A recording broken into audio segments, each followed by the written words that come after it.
there is a place, about 240,000 miles from where you are lying right now, where the sky is not blue.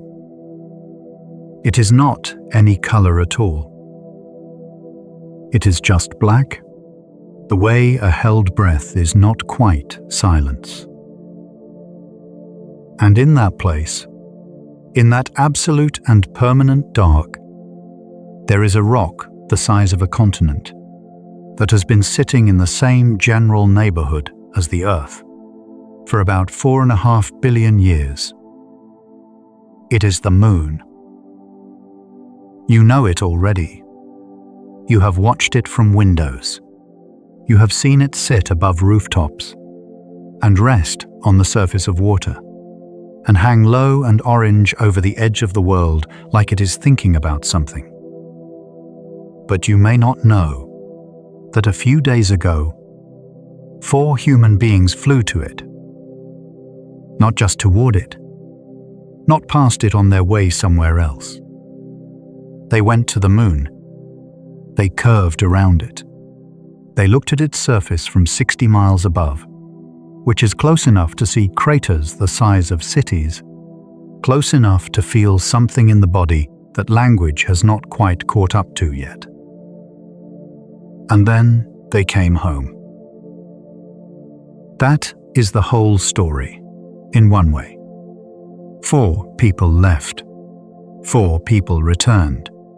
A capsule hit the Pacific Ocean off the coast of San Diego and bobbed in the water like something that had always belonged there. But that version of the story misses almost everything. The mission was called Artemis II. Artemis, in the old Greek stories, was the goddess of the moon. She was also the goddess of the hunt and of wild things and of transitions, the borderlands between one state and another. The moment of the deer before it runs, the edge of the forest where the light changes. Someone at NASA chose the name carefully, or maybe they chose it quickly and it turned out to be perfect anyway. Because this mission was, in the most precise sense, a transition. It was not the first time humans went to the moon. That was more than 50 years ago now, a fact that still startles people when they sit with it. 12 human beings walked on the lunar surface between 1969 and 1972. And then they stopped going. For reasons that are partly political, partly financial, partly the way large organizations lose momentum when the whole world stops watching. They stopped going. And the moon sat there. For 53 years, the moon sat there. It continued its slow orbit. It continued pulling at the tides, sculpting the coastlines, doing the patient gravitational work it has always done. It did not wait for us, exactly. The moon does not wait, but it did not leave either. Artemis II was the first crewed mission to leave Earth orbit since 1972. Just let that be what it is for a moment. For more than half a century, every human being who went to space stayed relatively close. The International Space Station orbits at roughly 250 miles above the Earth's surface. That is a significant height.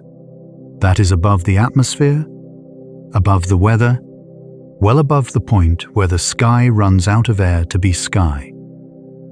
But 250 miles is, in the scale of what space actually is, almost nothing. The moon is 240,000 miles away. If the Earth were a basketball, and the International Space Station were represented at the same scale, it would orbit about 1 centimeter above the surface. The moon, at that same scale, would be about 7 meters away. Artemis 2 went to the 7-meter mark. The crew was 4 people. Their names were Reed Wiseman, Victor Glover, Christina Koch, and Jeremy Hansen. Reed Wiseman was the commander. He had been to space once before, on a long mission to the International Space Station, but never anything like this. Victor Glover was the pilot. He had also been to the station. He was the first black astronaut to go on a long-duration space mission, and now he was the first to go to the moon. Christina Koch had set the record for the longest single spaceflight by a woman. She had spent 328 days in orbit on a previous mission. She knew what it felt like for the body to adjust to weightlessness, to forget the habit of up and down, to relearn how to pour water. Jeremy Hansen was Canadian. He was representing the Canadian Space Agency, and he was the first non-American to fly beyond Earth orbit. An entire nation, and most of the planet, watched his particular part of the journey with something that felt almost like pride, even if you had never met him. 4 people, 1 capsule, 240,000 miles. The capsule was called Orion, not for the constellation, exactly, though the constellation is there in the background of everything. Those 3 stars in a row, visible from almost every place on Earth on a clear winter night, a hunter standing in the dark. Orion, the capsule, is roughly the shape of a gumdrop. If a gumdrop were about 5 meters wide and designed to survive the most violent re-entry conditions in the history of human spaceflight. It is not beautiful the way some spacecraft look beautiful in photographs. It is more functional looking, practical, dense. It looks like something that has thought very hard about fire and made decisions accordingly. The inside is tight. 4 people in pressure suits take up most of the usable space. There are screens and controls and the constant soft hum of life support systems doing their endless, invisible work. There is a small window. Actually, there are several windows, but the one that people mention most is the one that looks outward. Not toward Earth, not toward the instruments, but outward into the specific quality of darkness that exists beyond the atmosphere. From that window, you can see stars the way they have never been seen from any surface. No shimmer, no atmospheric distortion, just points of light, absolutely still, burning with a steadiness that is almost aggressive in its certainty. The launch was the kind of event that makes people stop walking. Not just the people who came to watch from the Florida coast, though there were hundreds of thousands of them, standing on beaches and bridges and parking lots and rooftops, in the pre-dawn quiet. But also people sitting at desks, people watching on phones, on public transport, people who happened to look up and see a news headline and found themselves sitting with it for a moment longer than they expected. Because there is something about a rocket launch, even in an age when launches happen fairly regularly, that does not entirely domesticate. The rocket was the Space Launch System. It is the most powerful rocket ever flown, more powerful than the Saturn V that carried the Apollo astronauts, and the Saturn V was already the most powerful machine human beings had ever built. At liftoff, the Space Launch System produces 8.8 million pounds of thrust. Let me try to give that a shape.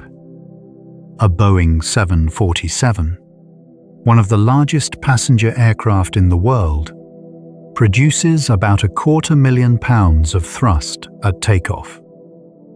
8.8 million pounds of thrust is 35 of those, firing simultaneously, for a fraction of the time it takes you to finish this sentence.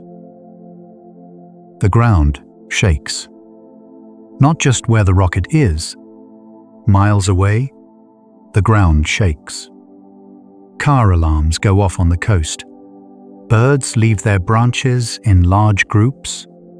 Suddenly, heading nowhere in particular, just away. And the rocket climbs. It climbs faster than your eye quite believes. At 2 minutes and 10 seconds after launch, the solid rocket boosters separate, falling away like something shed, no longer needed. The core stage continues burning. By the time 8 minutes have passed, Orion is in orbit. The crew is weightless. The Earth is below them, round and blue and quietly astonishing, the way it always is from up there, even if you have seen the photographs 1,000 times. There is a thing that happens to astronauts when they first see the Earth from space. It has a name: the overview effect. It was named by a writer called Frank White, who interviewed dozens of astronauts and found a common thread in what they described. A shift in perception so fundamental that it is difficult to communicate to people who have not experienced it. It is not just that the Earth looks beautiful from up there, though it does. It is not just the visual information of the curve, the blue atmosphere, the swirl of cloud systems moving slowly like slow thoughts. It is something more like a sudden, visceral, physical understanding that the boundary between countries does not exist, that the lines on maps are agreements, not marks on the surface of anything, that the atmosphere is thin. This is the one that seems to stay with astronauts the longest, the thinness of the atmosphere. From the ground, the sky looks enormous. It looks like it goes up forever, this blue dome that has always been there, reliable and deep and apparently infinite. From orbit, you can see the edge of it. You can see the actual thin line where the atmosphere ends and space begins. It is about 100 miles thick, which sounds substantial. But if the Earth were a peach, the atmosphere would be the skin of the peach. And everything that has ever lived, every forest and ocean and city and sleeping person, exists inside that skin. Reed Wiseman had seen the Earth from orbit before. He knew, intellectually, what it looked like. But there is a difference between knowing something and watching it shrink. Because Artemis 2 did not stay in orbit long, after several orbits, enough to check all the systems, enough for the crew to settle into their bodies in the new gravity-free way, enough to eat a meal floating above a small table in a humming capsule above the Pacific. The engine fired, and they left. This burn is called trans-lunar injection, which is a name that sounds like something a doctor would say in a science fiction film, but which means, in plain language, the push that takes you away from Earth. The engine fires for about 17 minutes. It adds about 23,000 miles per hour to the spacecraft's velocity. And then it is done. And Orion is coasting. And the Earth is already behind it and getting smaller. And there is nothing for the crew to do in that exact moment. Except look.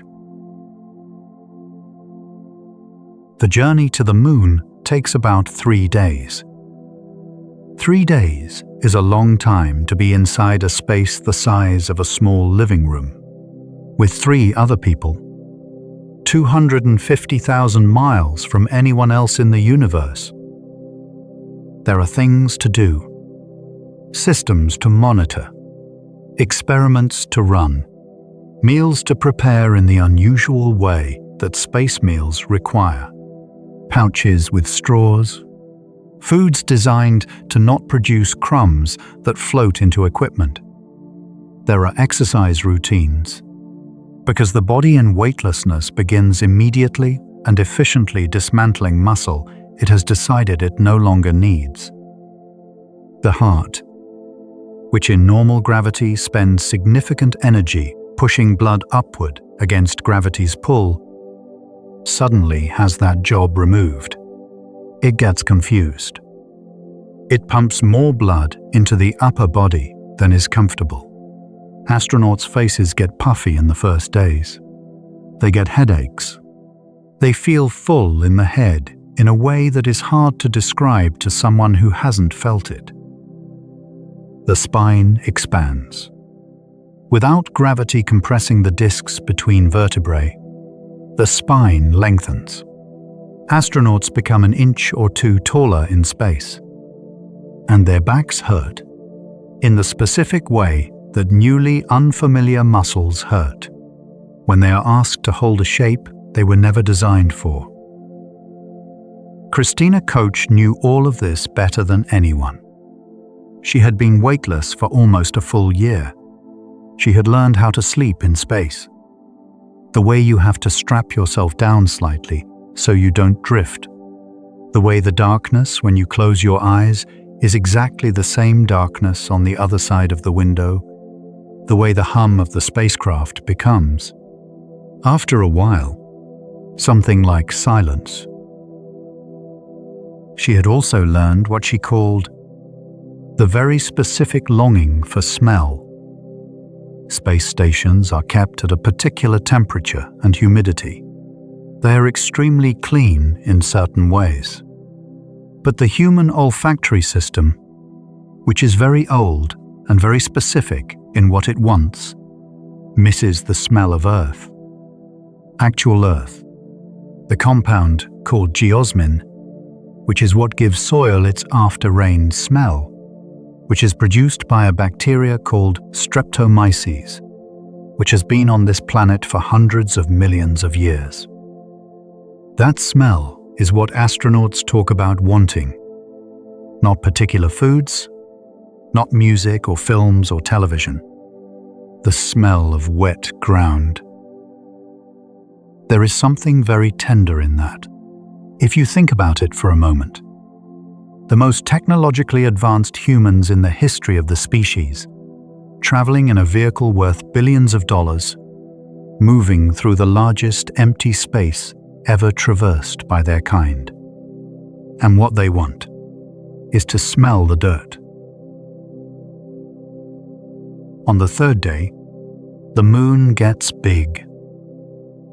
This is, by all accounts, one of the most disorientating experiences a human being can have.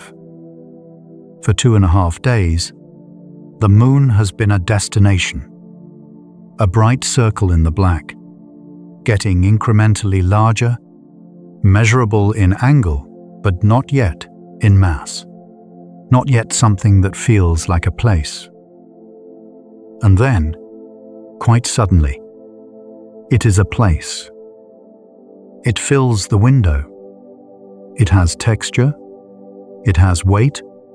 In the visual sense, the craters have shadows, and the shadows tell you about depth, and the depth tells your brain that this is a solid thing, a real surface, something you could, in theory, stand on. The surface of the moon, seen from 60 miles above, is very grey. You might expect it to be dramatic somehow. More colourful? Perhaps. Richer. The photographs and illustrations you have seen of the moon often give it a warmer tone, a kind of silver gold quality that suggests grandeur. The actual moon is grey, the colour of ash, or of very old concrete, or of a winter sky an hour before snow. But the craters are extraordinary. There are billions of them. Large ones and small ones and medium ones in the middle of large ones and small ones inside those. An endless, overlapping record of every object that has ever hit this surface in 4.5 billion years. The moon has no atmosphere and no weather and no water and no erosion. A crater made 1 billion years ago looks almost exactly the same as a crater made last week. This is a fundamental strangeness. If you have grown up on Earth, things change. Coastlines erode. Mountains wear down. Riverbeds shift. Even the oldest rock formations on Earth have been reshaped by wind and water until they barely remember their original form. The moon remembers everything. There is a region called the South Pole Aitken Basin that the crew flew over. It is one of the largest impact craters in the entire solar system, roughly 2,000 kilometers across and 13 kilometers deep. Something the size of a small planet hit the moon there approximately 4 billion years ago, and the scar is still there, perfect and preserved, as if it happened last Tuesday. Victor Glover was the pilot, which meant during the closest approach to the lunar surface, he was focused on instruments, on trajectories and velocities and the extremely precise mathematics of staying in the right orbit, without the slight gravitational perturbations of the uneven lunar surface, pulling Orion into a path it wasn't designed to be in. But there were moments when he looked up from the instruments. He described, later, not being able to name what he felt. He said it was something between gratitude and grief, which is an interesting combination to sit with. Gratitude is easy to understand. The chance of being in that specific vehicle, in that specific orbit, looking at that specific ancient grey surface. The statistical improbability of it was not lost on him. But grief. He thought about the astronauts who had been there before. The men, they were all men, in the 1960s and early 70s, who had stood on that surface. Some of them were still alive. Some of them had died, having spent their remaining decades describing a place they could never quite put into words. He thought about the ones who almost made it. The astronauts of Apollo 13, who flew around the moon but never landed because an oxygen tank exploded 2 days into the mission. And suddenly, the problem was not getting to the moon, but getting home alive. Jim Lovell, the commander of Apollo 13, was one of only 24 people who have ever flown to the moon. He never landed. He trained for it his whole career. He orbited it twice, once on Apollo 8, once on Apollo 13. And he looked at the surface from above, the same way Victor Glover was looking at it now, and never set foot on it. There is something in that story that is very hard to let go of.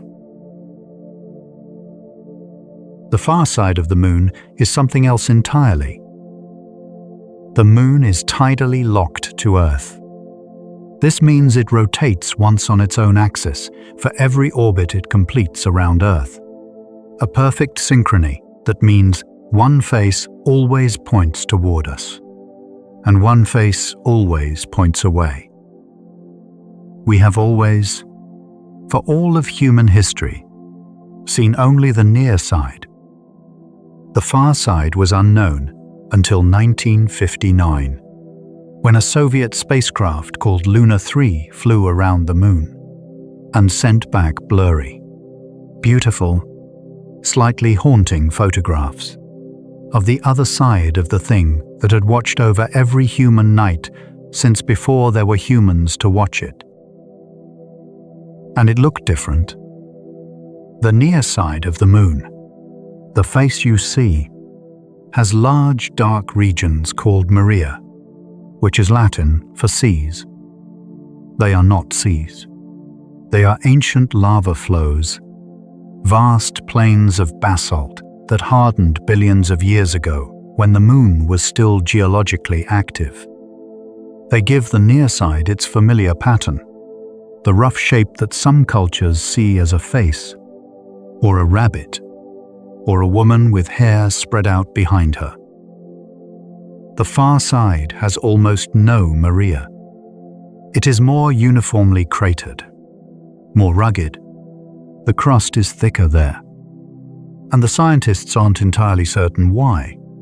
The best current theory is that when the moon was forming, billions of years ago, the near side was warmer, heated by the still young Earth's radiation, and that warmth affected how the crust solidified. But they are not certain. There are still mysteries in the moon. After all this time, after all the missions, after the samples and the seismometers and the laser reflectors still up there on the surface, that scientists bounce lasers off to measure the moon's exact distance from Earth. Still, mysteries. The crew of Artemis 2 crossed the Terminator. That is what it is called, the line where the lit side of the moon meets the dark side. And for several hours, they were over the far side, which meant they were completely out of contact with Earth. No radio signal can travel around a body the size of the moon. When you are on the far side, the moon itself is between you and every human being who has ever lived. This happens to every spacecraft that goes around the moon. It happened to the Apollo astronauts. It happened to every unmanned probe. But the astronauts of Apollo described it as the strangest part. Not the most frightening, not necessarily, though there is something primal in the disconnection. The strangest. Mike Collins, the command module pilot of Apollo 11, the man who orbited the moon alone while Armstrong and Aldrin walked on the surface, said that the far side was the loneliest place he had ever been. But he also said it was peaceful, that there was something in the absolute silence of a radio with nothing to receive. That was, paradoxically, almost restful. There is a photograph that became famous during the first Apollo missions. It is called Earthrise. It was taken by William Anders on Apollo 8 in December of 1968. The spacecraft was orbiting the moon, and as it came around the far side and back into view of the near side, Anders looked out the window and saw the Earth rising above the lunar surface. He grabbed a camera. The photograph shows the grey-brown curve of the moon's surface in the lower third of the frame. The rest of the frame is black, and in the upper portion, blue and white and very small against all that black, is the Earth. Anders said later, "We came all this way to explore the moon, and the most important thing we discovered was the Earth. The Artemis II crew had the opportunity to take their own version of Earthrise. It was different. Not because the Earth had changed, particularly, though the climate has shifted, and the cloud patterns are different, and certain coastlines have altered with rising water. But because they knew what they were looking at. Anders saw the Earth from lunar orbit for the first time any human eye had ever done so. He had no frame of reference. The image hit him with the force of total surprise. The Artemis II crew had grown up with Earthrise. They had seen it as children, pinned to classroom walls, printed in textbooks. They knew what Earth looked like from the moon, before they had ever left the Earth. And yet, when they looked out the window and saw the actual thing, the actual blue circle above the actual grey horizon, it was still not what they expected. Because photographs can show you the composition of an image, but they cannot show you the feeling of scale. The Earth in the photograph is an object. The Earth seen from lunar orbit is the only home everything you love has ever existed in. Jeremy Hansen, the Canadian, held it together for most of the mission. He was professional. He had trained for this. He had spent years imagining exactly this moment. And professional astronauts are very good at remaining operational in the presence of wonder. He looked at the Earth above the moon. He did not hold it together. Let's talk about what it means to come home from there. Because the return journey from the moon is not the same as the journey out. Physically, it uses different mechanics. The moon's gravity is about 1/6 of Earth's, which means leaving it takes far less energy than leaving Earth. The engine fires. The spacecraft is pushed into the trajectory that will return it to Earth. And for 3 days, you fall. That is technically what happens. You are in a gravitational field. You are falling toward Earth. What keeps you from hitting it too fast is the angle of your approach. A very precise angle that has been calculated to hundreds of decimal places by engineers who have spent their careers on nothing else. If the angle is too shallow, you skip off the atmosphere like a stone off water and go back out into space. If it is too steep, you enter too fast. And here is where the story of Artemis II becomes, very quietly, one of the most extraordinary physics stories of this decade. Coming home from the moon is harder than coming home from orbit. When you return from the International Space Station, your capsule enters the atmosphere at roughly 17,000 miles per hour. This is already so fast that the friction with the atmosphere heats the heat shield to over 3,000 degrees Fahrenheit. The Orion capsule, coming back from the moon, enters at about 25,000 miles per hour. This is because the moon's gravity has been pulling you toward it for 2.5 days, and Earth's gravity has been doing the same for the final stretch. And when you hit the top of the atmosphere, all of that accumulated speed is there. 25,000 miles per hour. The heat shield. Orion's heat shield is the largest ever flown on a crewed spacecraft. Faces temperatures of approximately 5,000 degrees Fahrenheit. 5,000 degrees. Iron melts at about 2,700. The surface of the Sun is about 10,000. The Orion heat shield, at peak heating, sits roughly halfway between the melting point of iron and the surface of the Sunday. The material that protects the astronauts from this is called avcoat. It is an ablative material, which means it works by burning away. This is counterintuitive.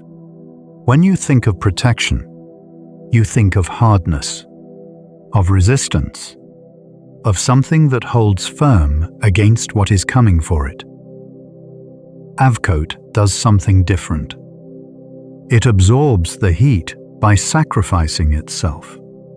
It chars and vaporizes at the surface, and that process of charring and vaporizing takes enormous amounts of energy out of the heat.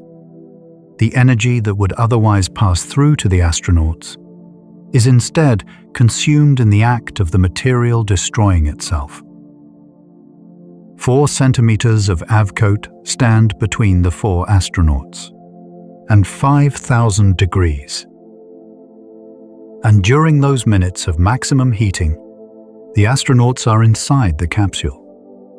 They can see a glow through the windows, a plasma glow, the air itself being superheated around them, atoms stripped of their electrons in the violence of the passage, emitting light in a particular deep orange-pink that has no name in ordinary color vocabulary, because it only happens here, in this very specific and unusual circumstance.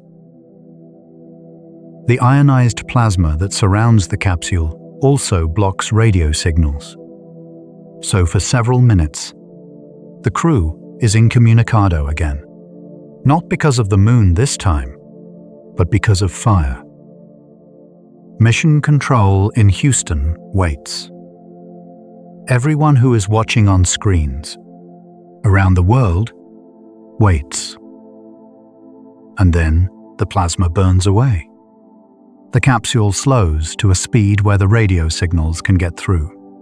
A voice comes back. 4 voices, actually slightly overlapping in the way that 4 people who have just been through something together sometimes all start talking at once. The parachutes open over the Pacific Ocean. 3 main parachutes, each one larger than most houses. The capsule goes from 300 miles per hour to 20 miles per hour in a matter of minutes. This deceleration is not gentle. You feel it in your chest and your spine and your vision, which tends to blur slightly at the edges when the blood shifts in unusual directions. And then, below, there is water. The Pacific Ocean, off the coast of San Diego. The Pacific is the largest ocean on Earth. It covers more area than all the land on the planet combined. It is, in a certain sense, Earth's most important geographical feature.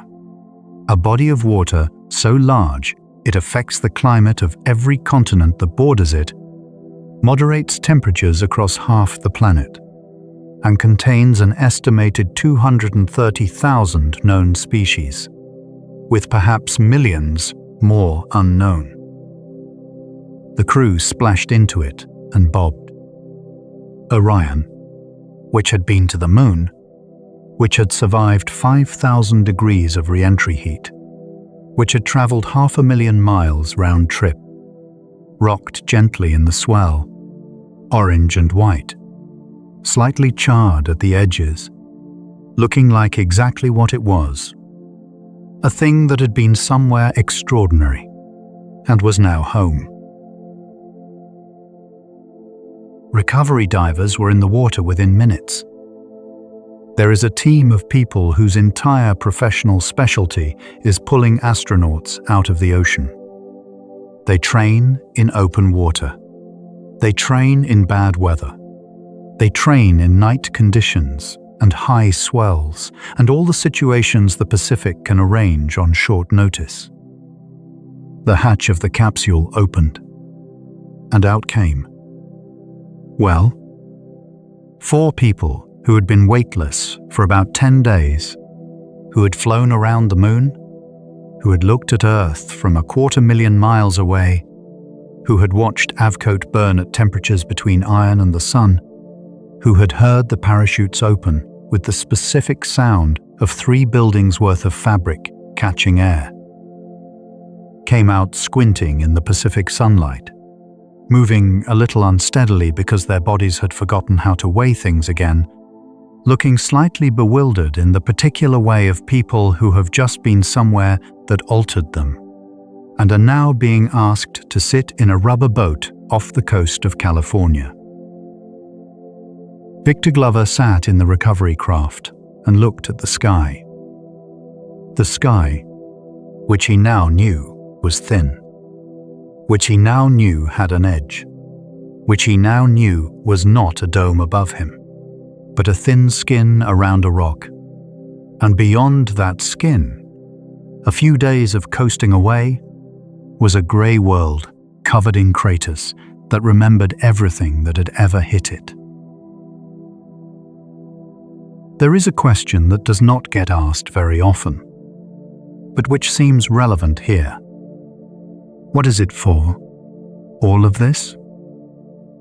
The practical answer involves things like technological development, memory foam, which was invented for spacecraft and is now in mattresses, the scratch-resistant lenses in your glasses, developed for helmet visors, water filtration technology, medical imaging tools, the way the transistor miniaturized for space computers eventually became the processor in the device you might be listening to this on. There is also the Artemis 3 argument. Artemis 2 was the first crewed flight around the moon. Artemis 3 is planned to put humans on the surface, specifically at the lunar South Pole, where craters deep enough that sunlight has never reached them have been confirmed to contain water ice. Water on the moon. Water that fell there as comet ice billions of years ago and sank into permanently shadowed craters and froze, and has been there, untouched, ever since. That water can be used for drinking. It can be split into hydrogen and oxygen, fuel and air. It is the reason the moon becomes not just a destination, but a waypoint, a place to refuel, a stepping stone to further things, to Mars, eventually, and eventually to whatever is after Mars. But this is not really what I want to stay with right now. The practical justifications, the roadmaps. What I want to stay with is something harder to articulate. There is a version of human beings that is very small, preoccupied with small things, frightened of the future, unable to look very far in any direction. This version is real. It is part of what we are. And there is another version that builds a rocket the height of a 30-story building, puts 4 people inside it, and sends them to orbit a world that has watched over all of human civilization from the beginning. That version is also real. And the second version has the interesting quality of reminding us of the first version's temporary nature. The small preoccupations, the fears about what is immediately in front of us. They are real, and they matter, and they should be attended to. But they are not the whole story of what we are. Let me tell you about the sound of space. There is no sound in space. You have heard this before, probably. It is one of those facts that seems simple and turns out to be more interesting the longer you sit with it. Sound is pressure waves in a medium, in air, A vibration creates a zone of higher pressure that propagates outward. And when that pressure wave reaches your eardrum moves, and your brain interprets that movement as sound. In space, there is no medium. There is, technically, not quite nothing. There are sparse gas molecules in interplanetary space, and occasionally a photon from the sun, and the very faint background radiation from the Big Bang that still fills all of space uniformly, the afterglow of a beginning. But there is nothing dense enough to carry sound. So in space, there is silence. But inside the capsule, there is not. Inside the capsule, there are machines, pumps and fans, and the subtle sounds of ventilation systems and computers cycling, and the tiny adjustments of the attitude control thrusters that fire briefly to keep Orion oriented correctly. And beyond the capsule walls, against the outer hull, there are sounds that travel through the structure itself. Micrometeorite impacts, tiny grains of rock moving at tens of thousands of miles per hour, striking the surface of the spacecraft. They happen dozens of times a day. Usually, you cannot hear them. But in the quiet, in the deep quiet of 3 in the morning, when the crew is sleeping and the fans are the only thing making noise, occasionally you can.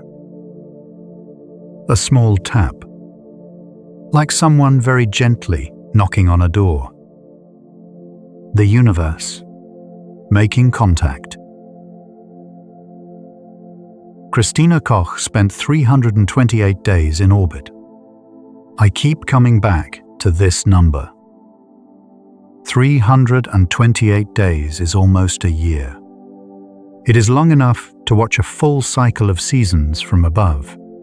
Long enough to see the summer expand across the northern hemisphere, and then the autumn color come in, and then the winter white settle over the continents. Long enough to miss every birthday of everyone you know. Long enough for something to happen to someone you love that you only hear about on a delayed call. Long enough for a small child you knew to have grown noticeably when you get home. When Koch returned from that long mission, she had to relearn how to walk. Not walk as in the mechanics of walking. The basic motor patterns come back relatively quickly. But walk in the sense of trusting her body to stay upright.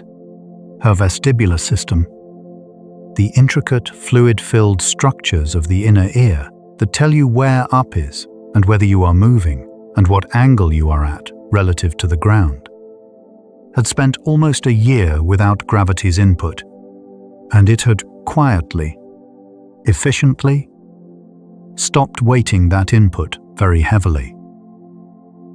For days after landing, she described the feeling of standing still and having the ground seem to gently tilt. Not dramatically, not enough to fall. Just enough for the body to register a faint uncertainty about the reliability of surfaces. The body trusts what it has experienced. It updates itself based on evidence.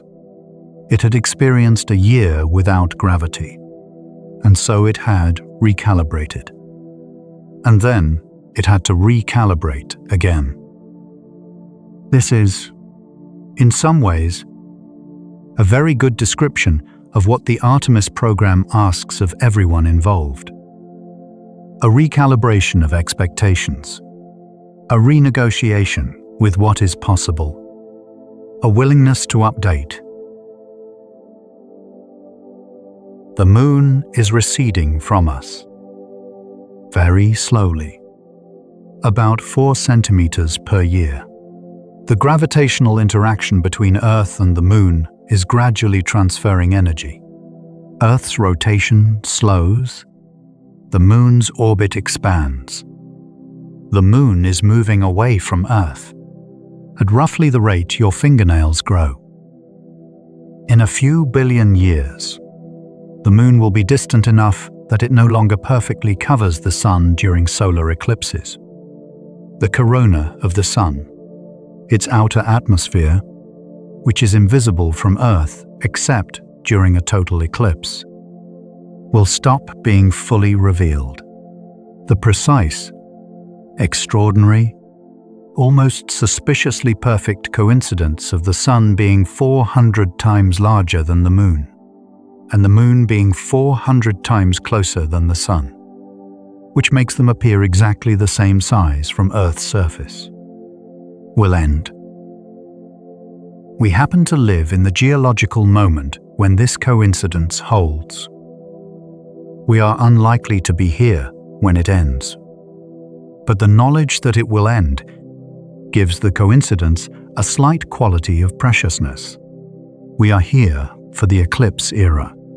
We should probably, on balance, go outside more for them.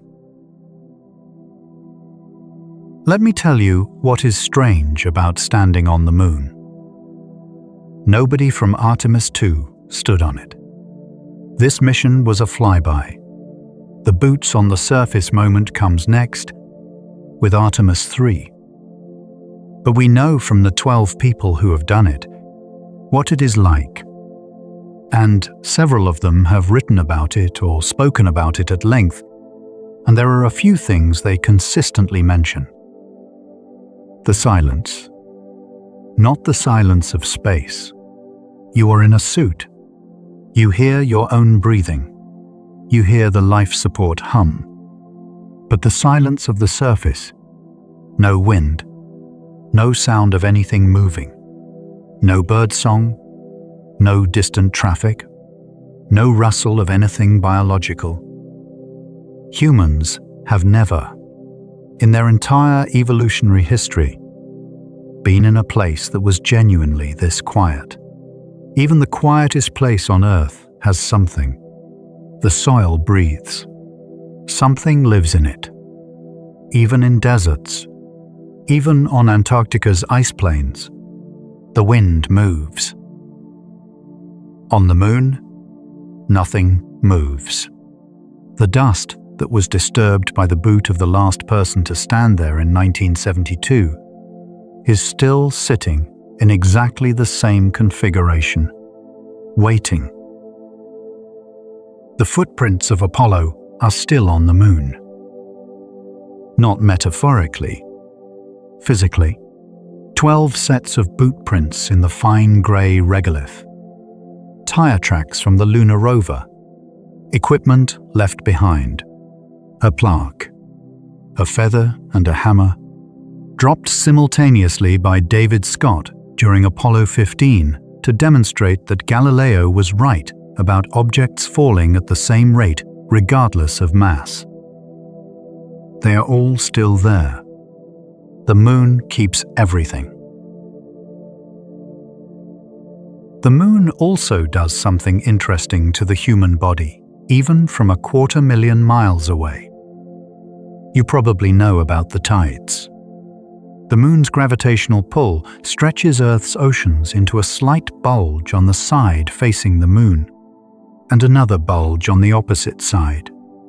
And as Earth rotates, different coastlines pass through these bulges, which is why most coastal places experience 2 high tides a day.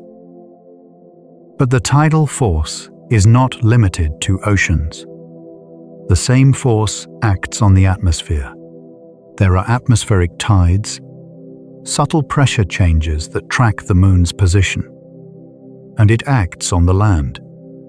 The solid Earth deforms slightly as the moon passes. This is called the solid Earth tide, and the deformation is roughly 30 centimeters, just over a foot, twice a day, everywhere on the planet. The ground you are lying on right now moves up and down by about 30 centimeters twice daily because of the moon. You do not feel it because everything around you moves with it, but it happens. Does it act on the body? People have been arguing about this for centuries. The word lunatic comes from luna, the Latin word for moon. The historical belief that the moon affected mental states, that certain conditions waxed and waned with the lunar cycle. The scientific evidence for this is weak overall. The moon's gravitational effect on a human body is orders of magnitude smaller than the gravity of the building you are in. Your doctor, standing at the foot of your bed, exerts more gravitational pull on you than the moon does. And yet, sleep research has found a small but replicable effect.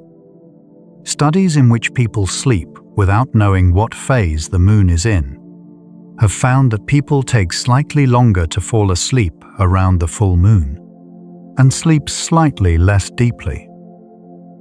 The mechanism is not gravitational. The mechanism may be light. The full moon is substantially brighter than the crescent, and even with closed eyes, the body's melatonin production is sensitive to ambient light. Or the mechanism may be something we haven't identified. A circa-lunar rhythm, something in the body that tracks the 29.5-day lunar cycle, the way the body tracks the 24-hour solar day. Some marine organisms have very clear circa-lunar rhythms. They time their reproduction to specific phases of the moon with extraordinary precision. Whether something similar lives in the human body is not yet settled. But there is something quietly wonderful in the possibility that the moon, which has been here as long as we have, which has shaped the tides that shaped the coastlines that the first organisms crawled out of, might still be in there somewhere. A quiet rhythm, undetected, patient. The mission lasted roughly 10 days in total. 10 days from launch to splashdown. In that time, the sun rose and set 10 times over most of the world. Somewhere, a child was born who will never know a world without this flight in its history. Somewhere, a person died without knowing it had happened. Tides came in and went out along every coastline.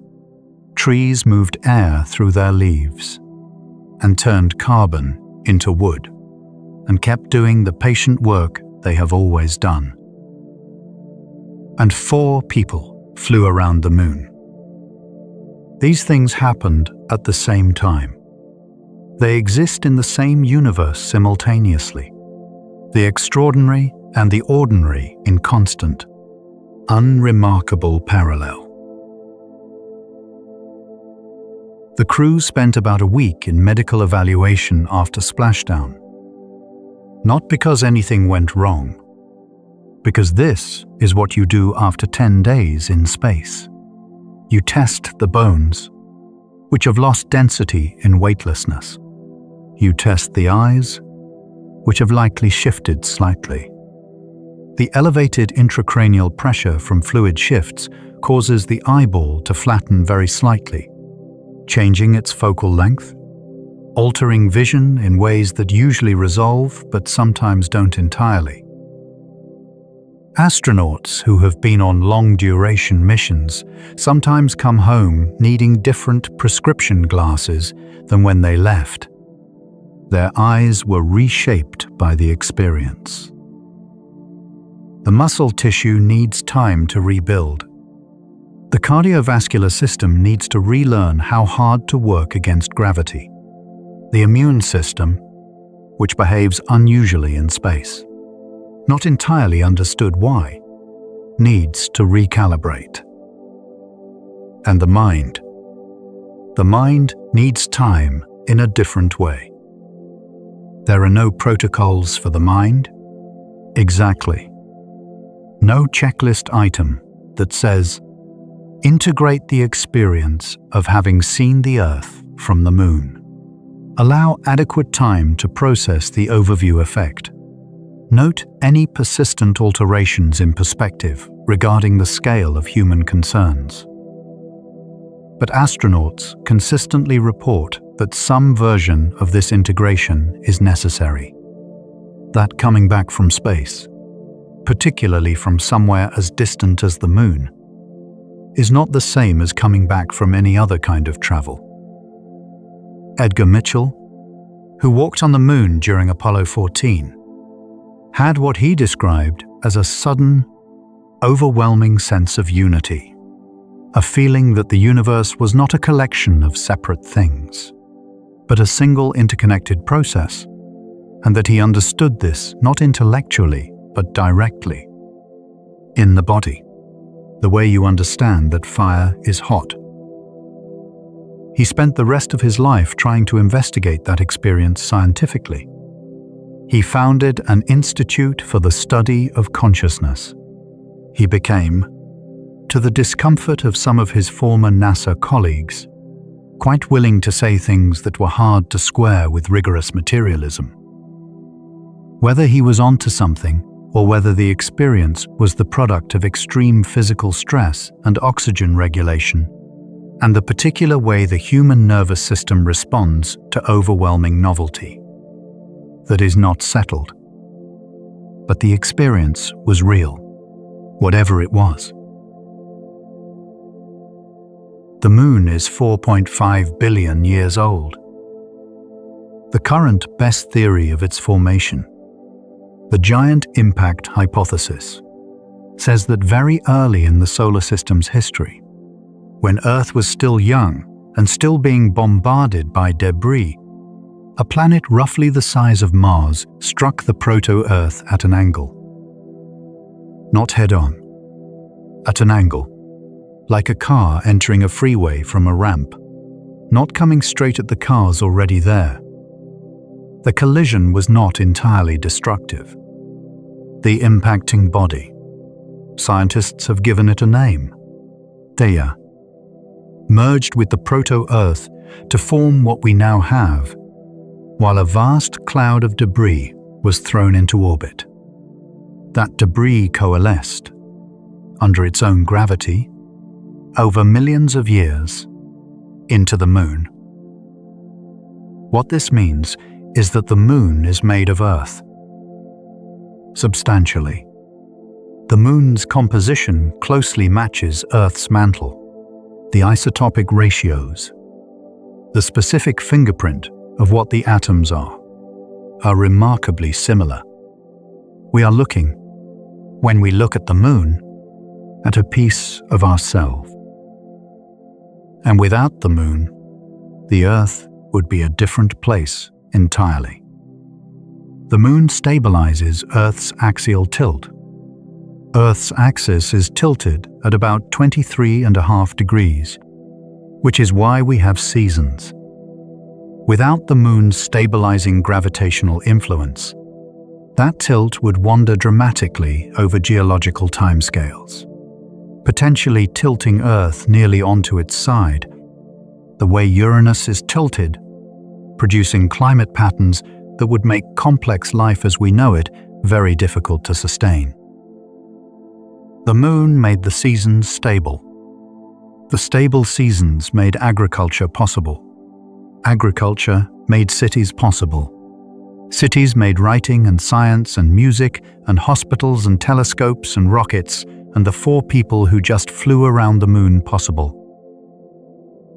It is a long chain, but the links hold. The temperature on the lunar surface varies by about 500 degrees Fahrenheit, depending on whether you are standing in sunlight or shadow.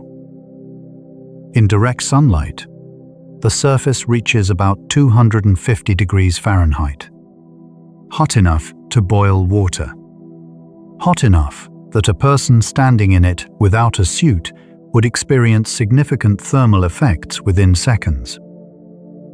In shadow, and there are shadows on the Moon that are very sharply defined, because without an atmosphere to scatter light, the transition from sunlit to shadow is nearly instantaneous.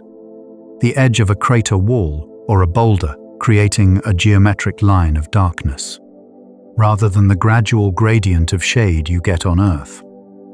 The temperature drops to about -220 degrees Fahrenheit. The same suit that protects you from boiling heat on one side must protect you from deep cold on the other. An astronaut walking across the lunar surface, stepping through the sharp line at the edge of a shadow, crosses 500 degrees of temperature differential in a single step. The spacesuit manages this. It is, in a very real sense, a personal spacecraft. It carries its own air supply, its own temperature regulation, its own pressure system. It protects against micrometeorites.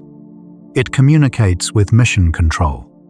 It gives the person inside it a roughly human-compatible environment while standing on a world that is deeply hostile to human beings. The new suits for Artemis 3 are called the Axiom Extravehicular Mobility Unit. They are more flexible than the Apollo suits, more capable. They are designed specifically for the South Pole terrain, where the slopes can be steep and the craters deep, and the lighting is always oblique. The sun never rises very high at the lunar poles, and so everything is in long, dramatic, sidelong shadow and light. Let me tell you about water ice in the permanently shadowed craters. The lunar South Pole has craters so deep that their floors have not seen sunlight in billions of years. The sun's angle at the lunar poles is so low that its light never reaches into these depressions. They are called permanently shadowed regions. In these regions, the temperature is extraordinarily cold, colder than the surface of Pluto, among the coldest places in the solar system. In that cold, ice deposited by ancient comets and asteroids has simply sat, frozen, preserved, waiting. When NASA's L-Cross mission deliberately crashed a rocket stage into one of these craters in 2009 and analyzed the plume of material that was ejected, they found water. Not just traces, meaningful amounts. Enough to confirm that there are hundreds of millions of tons of water ice distributed across these permanently shadowed craters at the lunar poles. Hundreds of millions of tons. Ancient comet water, frozen in darkness for billions of years, waiting for someone to need it. In the rock of these craters, there is a message from comets that no longer exist, written in water, in a language the future has not yet read. There is something I have been circling around without quite saying. The crew of Artemis 2 looked back at Earth from the moon. 4 people. And in that looking, they did something the vast majority of humans who have ever lived could not do. They saw the whole thing. Not the part of the world they grew up in, not the country they came from, not the city with its familiar streets and the faces of people they knew. The whole thing, at once, a single object, blue and white and very, very small. The philosopher Thomas Nagel wrote a famous paper asking what it is like to be a bat. His point was that there are forms of experience so different from our own that we cannot imagine into them. The bat's echolocation, the way it builds a spatial map of the world through sound. We can describe it, but we cannot feel what it is like from the inside. Nagel was making a philosophical point about consciousness, but I keep thinking about the opposite direction. What is it like to have seen the Earth from the moon? We can describe it. We have the astronaut's words and the photographs, and the data, but we cannot feel what it is like from the inside. Most of us cannot. Only 24 people in the history of our species have traveled far enough from Earth to see it as an object, the way you see a marble from across a room. And now the Artemis II crew has added 4 more to that number. 28 people total who have been outside the house and looked back at the windows and understood, in the body, what the house looks like. The universe is about 13.8 billion years old. The Earth is about 4.5 billion years old. Complex life, animals, things with nervous systems, things that could, in theory, become aware that they existed, has been on Earth for about 540 million years. Humans who are recognizably modern, who think in roughly the ways we think, who make tools and bury their dead and create art, have been on Earth for about 300,000 years. Recorded history is about 5,000 years old. The first time a human left Earth's atmosphere was in 1961, 65 years ago, about the length of a single human life. In those 65 years, we went to the moon, came back, stopped, built a space station, flew robots to Mars and the asteroid belt and Jupiter and Saturn and Pluto and beyond the solar system entirely, and then, last week, went back to the moon. 65 years. A blink. A geological instant. A fraction of a fraction of a fraction of the time life has been on this planet. And in that blink, 28 people have been far enough away to see the whole Earth at once. What comes next from here is hard to imagine in the same way that the early 1900s, with their wood and canvas aeroplanes barely managing a few hundred feet of flight, could not easily imagine supersonic travel or jetliners. The trajectory is there, but the destination is not yet visible.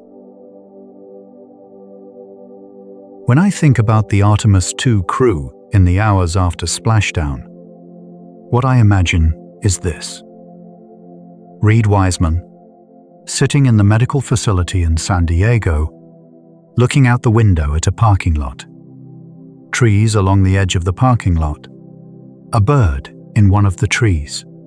The kind of gray-blue California winter sky that is not dramatic, not particularly beautiful, just the sky. And thinking, from 140,000 miles away, this sky is part of what makes the Earth blue. Those clouds, and there are some clouds, because it is coastal California and there are always some clouds in the morning. Those clouds were visible from the moon. Not those specific clouds, which had formed and would dissipate during the mission, but clouds in that same region, the Pacific systems that move along the coast. He had seen them from the outside, and now he was inside them. Victor Glover, calling his family. The specific, particular relief of hearing a voice that is not one of the 3 people you have been in a capsule with for 10 days. The voice of someone who slept in a bed during your absence, who ate dinner at a table, who felt rain. The enormity of the ordinary, made newly visible by the distance between it and where he had just been. Christina Koch, walking outside for the first time. The medical team carefully monitoring her as she walked, watching for any sign of the vestibular or cardiovascular adjustment that space demands. And she walked fine. She had been through this before. She knew how her body came back. But she stopped and put her hand against the trunk of a tree in the courtyard. Not dramatically, not for the cameras, just for a moment. The bark under her hand, the specific, living, impossibly detailed texture of the bark of a living tree that had been growing in this courtyard for 30 years, quietly converting sunlight into wood while she was in orbit, on the moon, in the Pacific, on the road. Jeremy Hansen, who smelled the air and had to sit down. Just for a moment, just because the smell of coastal California air, the salt and the eucalyptus and the faint exhaust and whatever is in that air that tells the body it is in a place that is alive, full of other lives, breathing out and growing and decomposing and beginning again, was so much more information than his nervous system had been receiving for 10 days, that it needed a moment to process. The moon, tonight, whatever phase it is in, is where it always is. Approximately 240,000 miles from where you are. Visible or not, depending on where it is in its cycle, depending on what the clouds are doing, depending on whether you are somewhere with light pollution or somewhere dark. If it is above the horizon where you are, it is reflecting sunlight onto you at this moment. The same sun whose light hit the lunar surface, bounced off the ancient grey regolith, crossed 240,000 miles of vacuum, passed through the thin skin of the atmosphere, and arrived here, at you. Moonlight is sunlight that has touched the moon. There are things about the moon that science is still sorting out. The moon has a very small magnetic field, localized patches of magnetism, distributed unevenly across the surface. Nobody is entirely sure how they got there. The moon doesn't have a global magnetic field the way Earth does. Earth's field is generated by the movement of its liquid iron outer core, spinning and convecting and generating electrical currents that create magnetism. The moon's core is very small and largely solid. It should not have a magnetic field. And yet, in places, there are magnetic anomalies, patches where the compass would point somewhere strange. The leading theory involves the impact events. The hypothesis that large impacts, which generated enormous amounts of heat and plasma, momentarily magnetized parts of the crust in ways that preserved in the rock and didn't go away. Magnetic fossils of ancient catastrophes. There is water ice in permanently shadowed craters, and there are magnetic fossils of ancient catastrophes. And there are craters within craters within craters, recording 4 billion years of everything that ever hit this surface. And there are footprints that will outlast human civilization. The moon is strange. It is our moon. It has always been here. You have seen it your whole life. And it is strange, profoundly strange, in ways that familiarity has kept mostly hidden. The lunar cycle is 29.5 days. New moon to new moon. Full moon to full moon. The whole progression. The sliver, the quarter, the half, the gibbous, the full, the waning, the crescent, the dark, in 29.5 days. There are 13 lunar cycles in a year. Or almost. Not quite. 13 lunar cycles is 383 days, which is 18 more than the solar year. This is why lunar calendars drift relative to solar calendars, and why cultures that used the moon to track time sometimes needed complicated correction systems to keep their months from wandering through the seasons.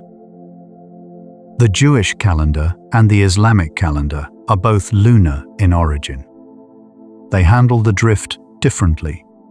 The Islamic calendar lets it drift. Ramadan moves through the solar year over a roughly 33-year cycle. The Jewish calendar adds leap months to stay aligned.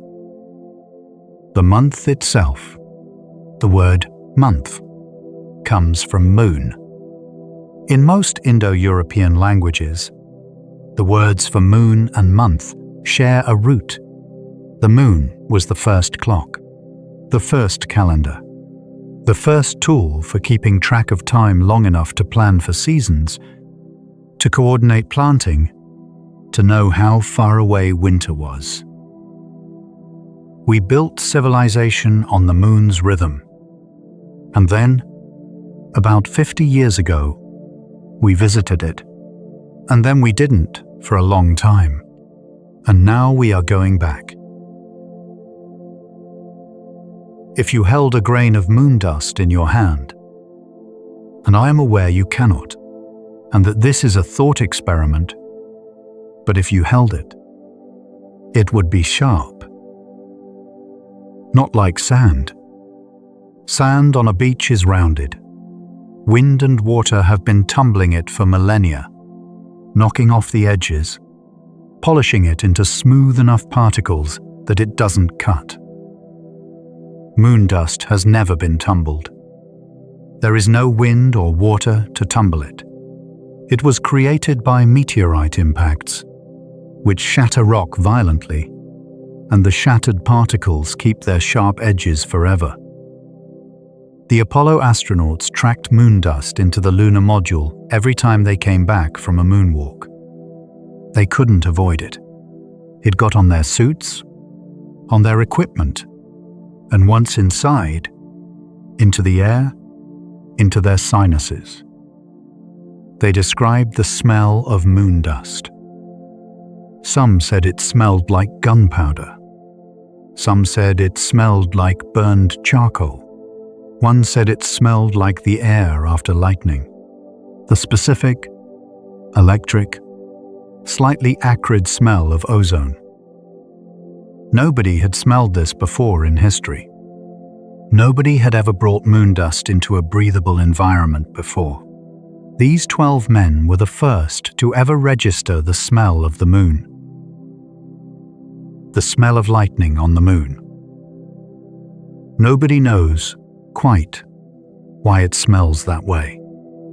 The best hypothesis involves the freshly broken surfaces of the silicate minerals in the regolith, broken recently enough, in the timescales of the surface, that they are still chemically reactive, and when they meet the oxygen and moisture of the cabin air, they oxidize, and that oxidation produces something detectable to the human nose as a distinct and unusual scent. Chemistry announcing itself.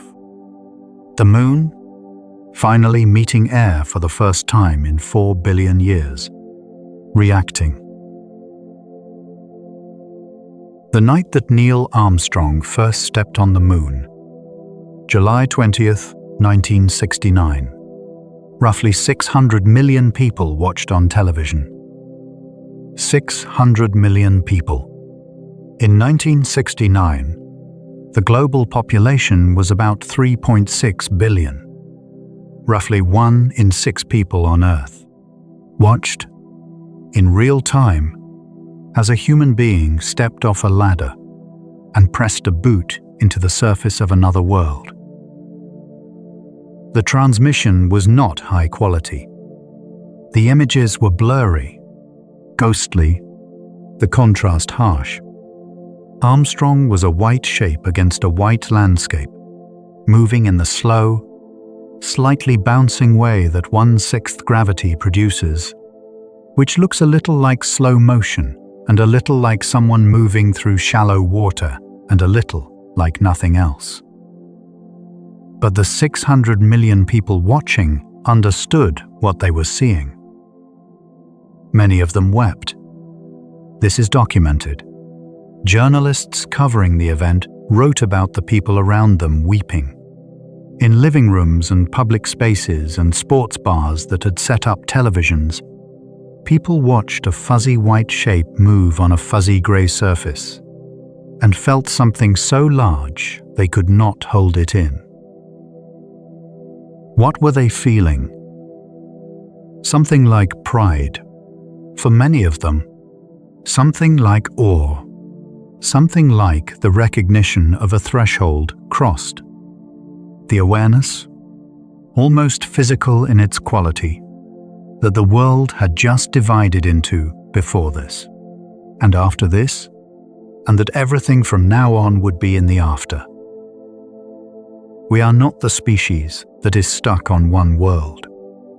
We are not, it turns out, that small. The Artemis II splashdown had its own watchers. Not 600 million this time. The world is bigger now, and the event was perhaps less singular. Not the first time humans had left Earth orbit.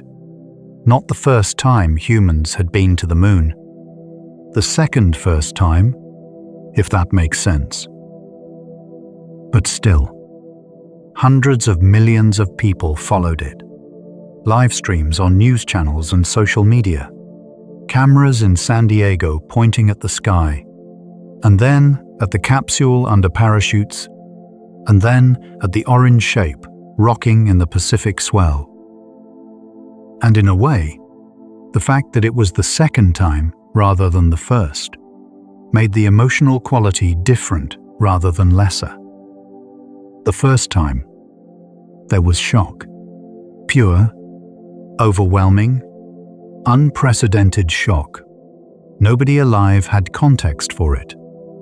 The second time, there was something that might be called recognition. The recognition that this is what we do. This is who we are when we decide to be. We come back to the moon. We are coming back. This is not a one-off anomaly in the history of a species that otherwise stays put. This is, perhaps, the beginning of something. There is a perspective from which none of this is surprising.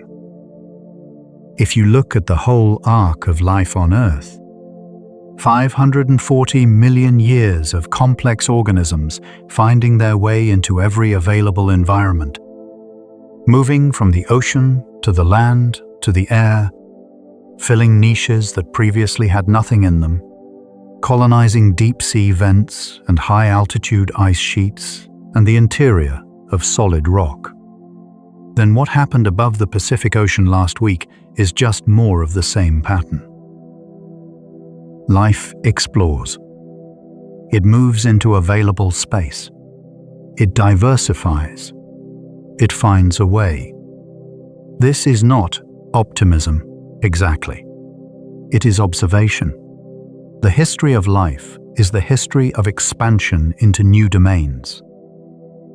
And now, a particular kind of life. The self-aware kind. The kind that builds rockets and writes poetry and wonders what it's doing. Is doing the same thing. Moving outward. Carrying its biology into places biology has never been. There is a school of thought that says we should not do this. That the resources devoted to space exploration should be directed at the problems of Earth. The poverty, the climate, the infrastructure of basic human need that is not yet universal. This is a serious argument. It should not be dismissed. The resources are real, and the problems are real, and the choice of where to direct human effort is a real and consequential choice. But there is something in the overview effect argument. The argument that says the experience of seeing Earth whole, from outside, has the potential to change how people think about the Earth that seems worth at least considering. The photographs from space changed environmentalism. The image of the whole Earth, small and singular and visibly finite against the black, contributed meaningfully to the environmental movements of the early 1970s. Seeing the planet as an object makes the idea of caring for it more intuitive. What Artemis might do to the collective imagination, not just the mission, but the return to the moon, the steady drumbeat of going back, the growing number of people who have looked back at Earth from elsewhere, is not something that can be predicted. But it seems plausible that it will do something. The Sun, which makes the moon visible to us from Earth, is 8 minutes and 20 seconds away at the speed of light. This means that when you look at the Sun, which you should not do directly, and you know this, but when you sense the Sun, you are sensing something that happened 8 minutes and 20 seconds ago. The light left the Sun, traveled 93 million miles, hit your skin or your retinas or the ground around you, and the event you are experiencing is not now. It is 8 minutes ago. The moon is about 1¼ light seconds away. When you look at the moon, you are looking at it as it was a little over a second ago. The nearest star, Proxima Centauri, is 4.2 light-years away. When you see it in the night sky, you are seeing light that left it 4.2 years ago. The events of 4 years ago on that star are arriving at your eye right now. The night sky is a time machine pointing in all directions at once. And the moon, at 1.2 light seconds, is the closest thing in it, the most recent, the almost now. I want to stay for a moment with the parachutes. 3 main parachutes, each one 46 meters in diameter. Each one made from nylon fabric woven into a specific pattern that allows it to inflate fully and hold its shape under the enormous load of a returning spacecraft. The parachute system was tested hundreds of times before it was used in a crewed mission. Engineers dropped weighted test vehicles from aircraft. They subjected the fabric to the temperature extremes of space and re-entry. They tested the deployment mechanism, the mortar that fires the parachutes out of their canisters at exactly the right moment, over and over and over. Because there is no second chance. When you are 300 miles per hour above the Pacific Ocean and the parachutes deploy, they are either going to work or they are not. There is no opportunity to pull over. There is no calling for help. The engineers who tested the system 300 times are on the ground, and what they built either holds or it doesn't. The parachutes held. They always have for crewed Orion. But the knowledge that they might not is part of what every astronaut carries with them. And the knowledge that they did, every time, is part of what brings them home. The Pacific received them. The Pacific, which has been receiving things from above for as long as it has existed. Rain and debris and the occasional meteor. And now, increasingly, returning spacecraft. The Apollo capsules splashed down in the Pacific. The Orion capsule of Artemis 1, which flew uncrewed around the moon in 2022, splashed down in the Pacific. And now Artemis 2. There is something right about this. not symbolically planned, necessarily. It is partly just geography, the rotation of the Earth, and the trajectories of the orbits and the location of recovery ships. But still, the Pacific is where certain human migration stories began. The people who settled the islands of the Pacific, the Polynesians, the most extraordinary ocean navigators in history, crossed thousands of miles of open water in outrigger canoes, using the stars and the currents and the feel of the swell direction under the hull. They navigated by what they could feel and see and smell. They read the ocean the way we now read instruments. They expanded the range of their civilization over 1/3 of the Earth's surface, using materials available to them. Wood, fiber, the stars. There is a direct line, if you want to draw it, from a Polynesian navigator reading the night sky from a canoe hull, to Reed Wiseman reading instruments in an Orion capsule coming down through the atmosphere. The same impulse, the same refusal to stay still, the same reaching toward what is far away, and coming back with something changed. On the surface of the Moon, there are retroreflectors. 3 of them left by Apollo astronauts. Arrays of small prisms arranged so that a laser beam aimed at them from Earth is reflected directly back to its source. Several observatories around the world aim lasers at these reflectors regularly. They time the round trip of the light, out and back, at the speed of light.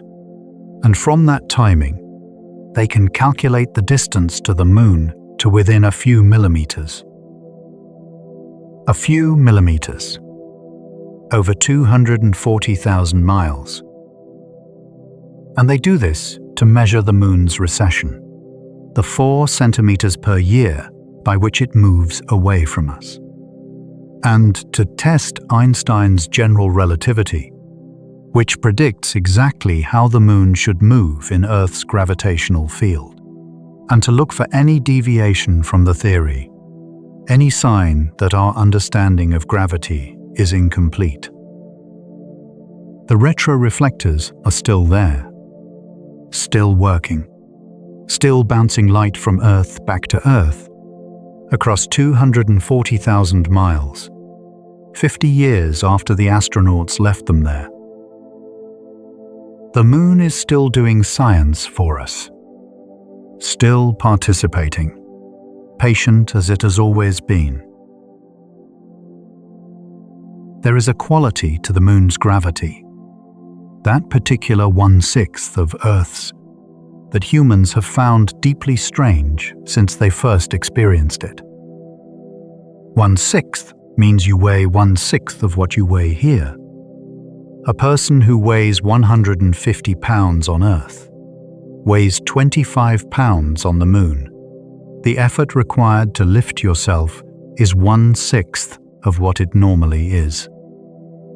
The Apollo astronauts described movement on the Moon as feeling simultaneously effortless and unstable. Effortless because lifting your weight was so easy. Unstable because the inertia, your mass, hasn't changed. Only the gravity has changed. So if you move too quickly, the momentum carries you in unexpected directions. And the low gravity means there isn't enough downward force to stop you quickly.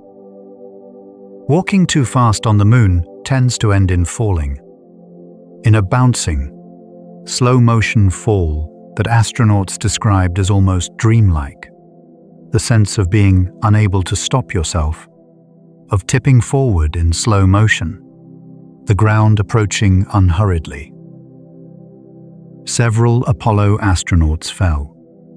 They are embarrassed about it in a particularly human way. David Scott fell during a moonwalk and described the indignity of it. One of only 12 people to ever walk on the Moon, and he tripped and fell like he was crossing the kitchen in socks on a cold morning. The moon is not designed for the human body. We evolved for Earth's gravity, Earth's air, Earth's environments. We carry this planet with us in our physiology, in the length of our strides and the calibration of our inner ears and the force our hearts exert. Everywhere else we go, we are the strange ones, the out-of-place ones, the visitors who need to bring their environment with them or die. This has not, historically, stopped us. The astronauts are home now. They are doing the calibration, the testing, the interviews and the press conferences and the quiet conversations with family that no press conference can touch. They are relearning how to be heavy, relearning the feel of things that don't float away when you let them go, relearning the smell of places that are alive. They are probably sleeping strangely. The body always takes time after space. The light is different. The gravity is different. The sounds are different. The particular silence of deep space, or rather, the particular quality of artificial sound that fills it inside the capsule, has been the ambient noise of their lives for 10 days, and now suddenly there are cars outside and birds and the air conditioning doing its mild percussion. Sleep will take a while to find its rhythm, but it will come. It always does. The body knows how. Even the bodies of people who have been to the moon. What I think about, late at night, is the light. The moonlight that is coming through your window right now, if the moon is up and the clouds are right, began as a nuclear reaction inside the sundae. A proton-proton chain reaction in the sun's core, where the pressure and temperature are so extreme that hydrogen nuclei fuse into helium, releasing energy in the form of photons. Those photons take thousands of years to work their way from the core to the surface of the sun. The sun is opaque to its own light, and the photons bounce and absorb and re-emit countless times on their journey outward. Then they reach the surface and are released. 8 minutes later, some of them reach the moon. They hit the ancient grey regolith, the rock that was forged in an impact 4.5 billion years ago, that has been sitting in a vacuum ever since, that remembers everything that has ever touched it. The regolith reflects the photons. 1.2 seconds later, they arrive here. Some of them reach your eye. If you are looking at the moon, they pass through the lens of your eye and hit the retina and trigger a cascade of electrochemical signals that travel up the optic nerve and arrive in the visual cortex as the perception of silver-white light, as the moon has something that is beautiful and familiar and that has been doing this, catching light and sending it home. For as long as the Earth has had its moon, which is to say, nearly as long as the solar system has existed. You are seeing the end of a chain of events that started in the core of the sun, 8 minutes and 20 seconds plus 1.2 seconds ago, and involved one of the oldest surfaces in the solar system, and the entire optics of the Earth's atmosphere. And 4 people just flew there and came back. And you are here, in the quiet, at the end of the chain, receiving. The world does not stop for this sort of thing. It never does. While the Artemis 2 capsule was on its way to the moon, every ordinary thing continued. People ate breakfast. Children went to school. Doctors did rounds in hospitals. Trees grew. The Gulf Stream moved its enormous, slow volume of warm water northward. Salmon followed their upstream compulsion without being aware that 4 human beings were in orbit around their nearest celestial neighbor. This is not a diminishment. It is the opposite. The fact that the extraordinary and the ordinary exist simultaneously, that there is no hierarchy, that both things are happening, that the salmon's upstream journey and the lunar orbit are equally real, equally happening, equally part of the same universe. This seems, if you sit with it, like something worth noticing. The scale of things is not a ranking. Being small does not mean being less important. The 240,000 miles between Earth and Moon does not make the distance between where you are lying and where someone you love is lying less significant. The mission patch for Artemis 2 shows 4 stars, 1 for each crew member. They orbit the Earth in the patch, 4 small points of light in a circle. Behind them is the Moon, and behind that, the black of space. This is what mission patches do. They compress a story into a symbol. The names, the destination, the date, the meaning, all collapsed into a circular image that can be sewn onto a sleeve. There is something important in the making of mission patches. Not because the patch itself matters. It is cloth and ink, after all.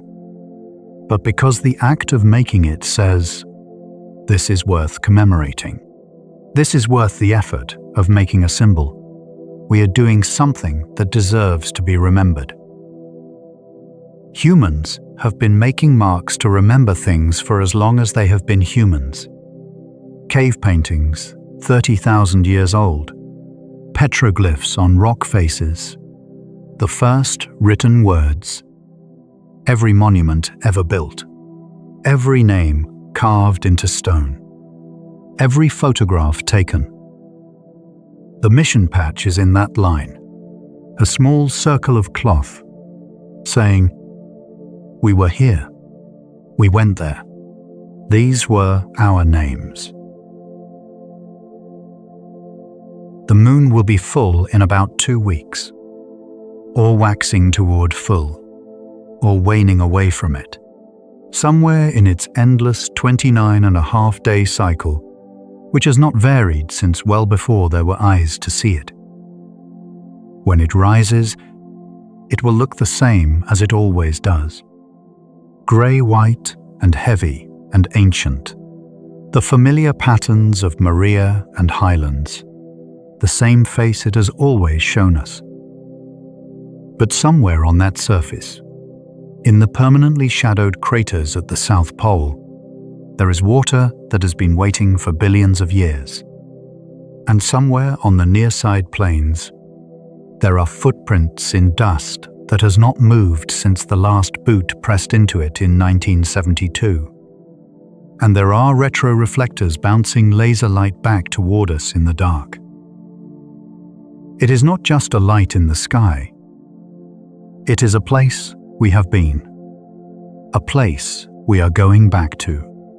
A place with history, with ice, with magnetic anomalies nobody fully understands, with the smell of lightning and the silence of 4 billion years of waiting.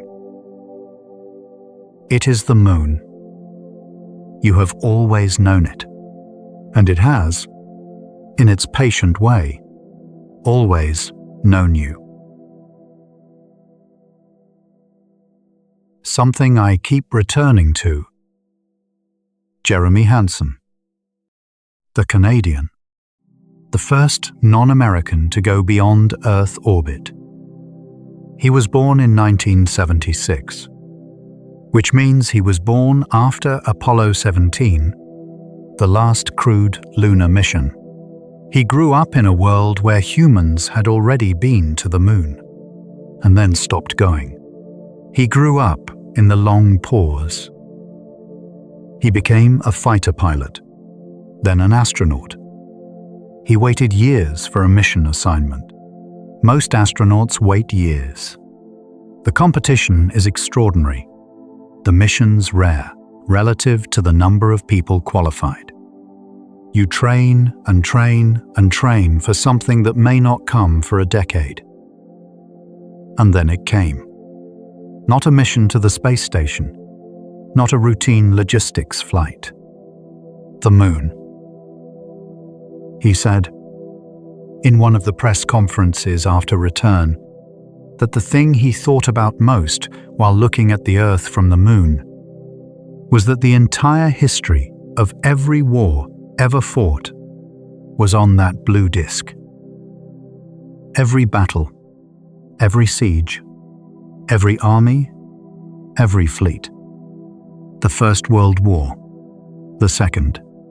Every conflict in recorded history and all the ones before recording. All of it happening on a surface small enough to cover with his thumb at that distance. He didn't say this with despair. He said it with something more like wonder. The wonder of seeing the scale. Of having the scale suddenly visible. We do what we do in the space available to us.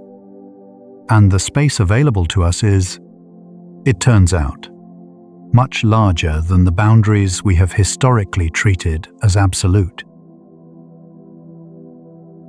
The gravity here is pulling you gently into the surface you are lying on. 9.8 meters per second, which is the acceleration due to gravity at Earth's surface. Every second, everything that isn't supported by something is accelerated downward at 9.8 meters per second. The surface you are lying on is pushing back with exactly the same force. This is Newton's third law.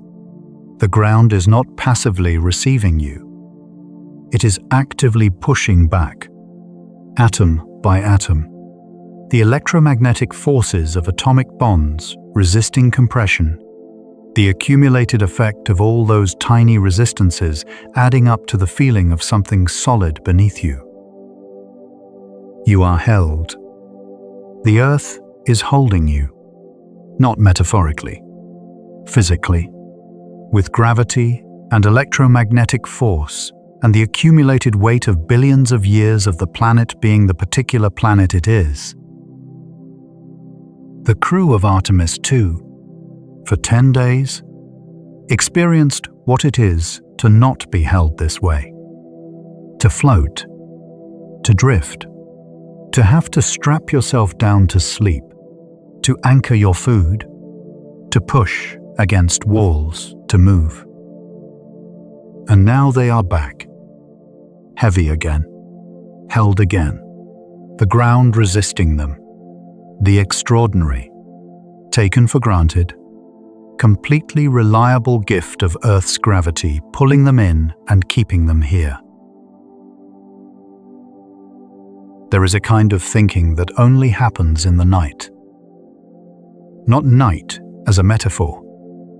Literally, in the hours when it is dark and quiet and the busy surface of the day has receded enough to let other things be visible. The ancient things.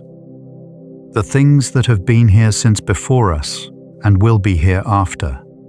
The stars, which are the same stars that every human who ever lived at night has seen. The moon, which has been there so long it shaped the language before we had language. The feeling of scale that comes, sometimes, in the night. The sudden, quiet sense that you are very small and the universe is very large, and that this is not a problem. That it is, in fact, a relief. To be small in something vast is not the same as being insignificant. The Artemis 2 crew were very small. 4 people in a gumdrop of a capsule in a solar system that is one of 400 billion star systems in one galaxy. That is one of perhaps 2 trillion galaxies in the observable universe. And what they found in that smallness was not insignificance. They found Earth, whole and blue and irreplaceable, lit by the same sun that lit it the day the first cell divided. Sleep is pulling at you, perhaps, or not yet, which is fine. The night does what it does at its own pace. Somewhere, the moon is doing what it always does, rising somewhere, setting somewhere else, pulling at the tides of every ocean, bouncing light back from its ancient surface, keeping its patient orbit. And somewhere, Reed Wiseman is probably asleep, his body learning gravity again, his inner ear recalibrating, his muscles remembering their job. And Victor Glover, who saw the moon's surface from 60 miles above and felt something between gratitude and grief. And Christina Koch, who put her hand on the bark of a tree in a courtyard in San Diego and stood there for a moment. And Jeremy Hansen, who watched Earth from 250,000 miles away and held a thumb up to it and thought about everything that had ever happened inside it. They went to the moon and came back. They went to the moon and came back.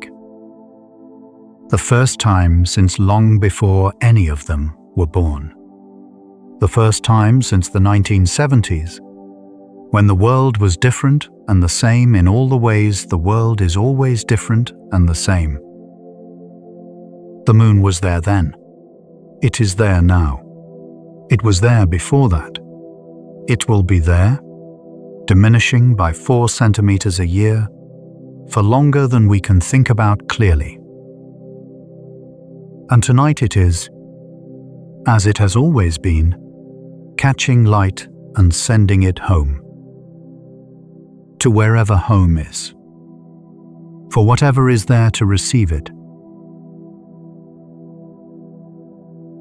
I find myself thinking, lately, about the word return. Not in the sense of Artemis returning humans to the moon, though that's there too, but in the sense that the word contains 2 things at once. To return is to go back, which implies you were there before, but it also implies you've changed since then. Otherwise, why would returning be different from just continuing to be there? The moon we are returning to is not different from the moon we left. The craters are the same. The regolith is the same. The retroreflectors are there, patiently bouncing laser light. The ice is in the craters. The footprints are unchanged. But we have changed. We have the 50 years of everything that happened in between. The technological accumulation.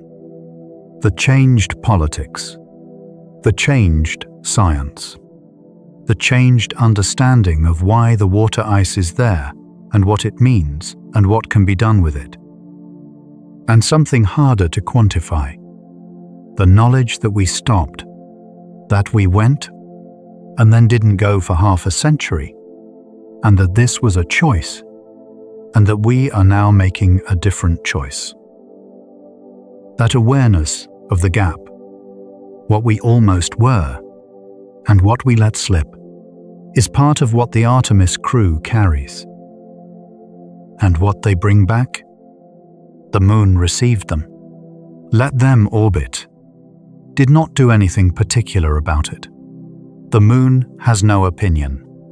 It has been orbiting for 4.5 billion years. It will continue. But in the humans, something shifted. something that doesn't have a name yet. Quite. Some adjustment in the understanding of what is possible. Some quiet recalibration of the sense of scale. The way the Earth looks different when you know someone who has seen it from the Moon. The way the Moon looks different when you know people who have been there. It is a change in the collective imagination. Gradual, quiet, easy to miss if you are not paying attention, but happening. The sleep of astronauts returning from space has been studied. The data shows, unsurprisingly, that the first nights are difficult. The circadian rhythm, which has been managing against the 90-minute orbital day-night cycle of the space station, or the completely different light environment of deep space, needs to resynchronize with the 24-hour Earth cycle. This takes about a week. For that week, the astronaut wakes at odd hours, feels alert when alertness is not warranted, feels sleepy in the middle of conversations. The body is doing the patient work of finding its rhythm again, aligning itself with the planet it evolved on, the planet that shaped its clock before it was born. There is something gentle in this image. The body finding its way back to the Earth's rhythm. Not a struggle, exactly. A patient return. A recalibration done by systems older than consciousness, that know what they are looking for and will find it in time. Your body is doing something similar right now. Probably. It is following the light, following the darkness. The pineal gland, deep in the center of the brain, is releasing melatonin in response to the dimness of your surroundings. The melatonin is signaling to every cell. The day is over. It is time. This system is very old. It predates the human species by hundreds of millions of years. Even the simplest organisms sense the difference between day and night and adjust their chemistry accordingly. You carry this ancient clock. It is running right now, quietly, doing its old work. The Orion capsule, after recovery, will be taken to a facility and examined. Engineers will look at the heat shield, how much avcoat was consumed, where the ablation was uneven, what the re-entry conditions were like compared to the models. They will learn from this flight and apply what they learned to the next one. The parachutes will be inspected. The structural components, the seals, the windows, the electrical systems, all of it examined for what worked and what could work better. This is how engineering accumulates. Each flight is data. Each return is an opportunity to learn something. The gap between what the models predicted and what actually happened is where the next generation of understanding lives. And then the capsule will be retired, or possibly displayed, placed in a museum somewhere, where people will walk past it and look at the char marks on the heat shield and understand that this is real. Not a reproduction, not a model. This actual object went to the moon and came back. The marks on it are from 5,000 degrees of plasma. A child will stand in front of it someday, probably many children, and one of them will look at it for longer than the others. Will look at it the way children sometimes look at things that matter. Not the quick look of a check, but the long look of wanting to understand something through the looking itself. And maybe that child will grow up to do something connected to this. Or maybe they'll grow up to do something entirely different. but carry the look with them. The particular quality of wonder that a charred capsule from the moon can produce in the right circumstances. The chain extends forward the same way it extends backward. What we do now becomes the context for what comes next. It is late, or it is whatever time it is where you are, which is the time it is. The day has done what days do, accumulated itself into existence and then let go. The things that needed doing are either done or moved to tomorrow. The things that were good about today are somewhere in you now, absorbed. And the moon is where it always is, above or below, depending on where it is in its orbit relative to where you are on the globe. Always exactly as far away as it is. Never closer, never farther, except for the 4 centimeters per year, which is not something you will notice. The 4 people who flew around it are sleeping somewhere in San Diego, or trying to. Their bodies learning the Earth again. The retroreflectors on the surface are reflecting laser light back toward an observatory in France, which is doing its nightly measurement, adding another data point to the long curve of the moon's recession. The ice in the permanently shadowed craters is where it has been for billions of years, waiting for someone to come and do something with it.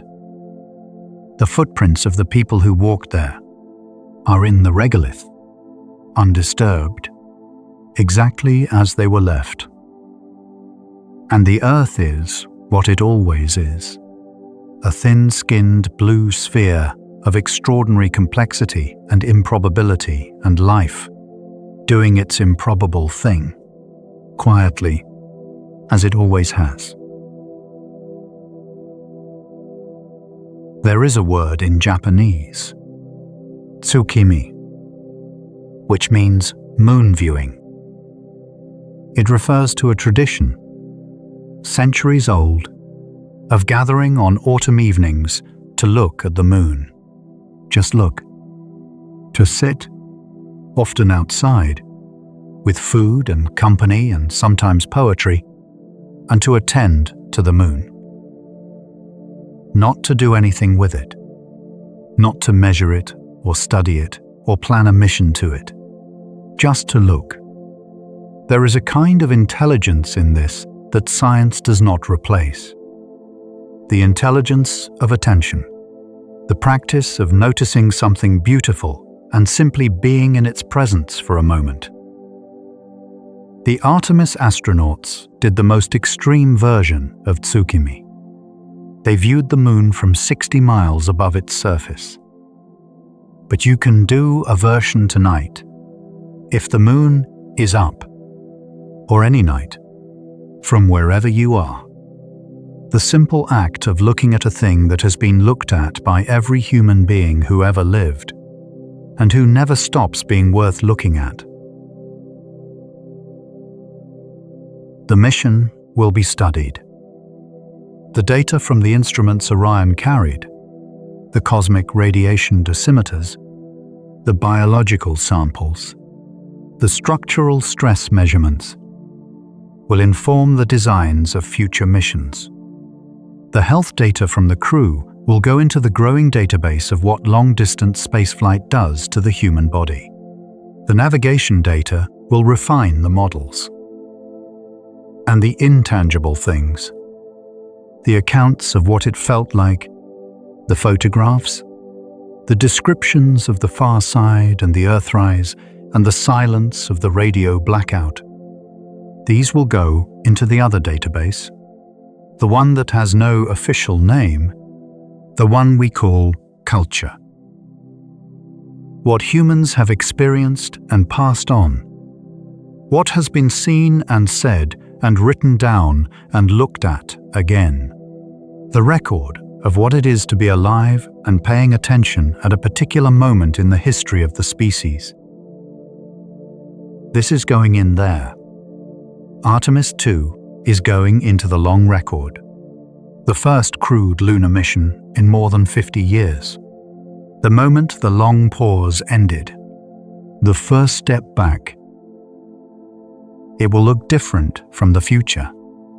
The way Orville and Wilbur Wright's first flight in 1903 looks different from now than it looked from its own moment. 12 seconds. 120 feet. On a beach in North Carolina, which, from their moment, was extraordinary, but perhaps not obviously the hinge of everything. From our moment, it is the hinge of everything.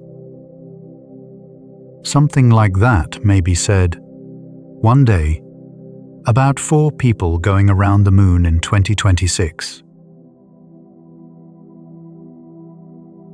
The night is doing what it does. Patient, familiar, indifferent to what you're thinking. The melatonin is working. The body is pulling its attention inward. The day is behind you and tomorrow is not yet here. And somewhere, 240,000 miles up, the moon is going about its ancient business, waiting for no one, available to everyone, catching the light and sending it back, the way it always has, the way it will be doing, long after all of this. Long after these 4 names, and these 10 days, and this particular moment in the history of our small, complicated species, trying to do large things with the tools it has. The moon does not hurry. Neither do you, tonight. Let the things that are far away be far away. Let the things that are close be close. The ground is holding you. The night is here.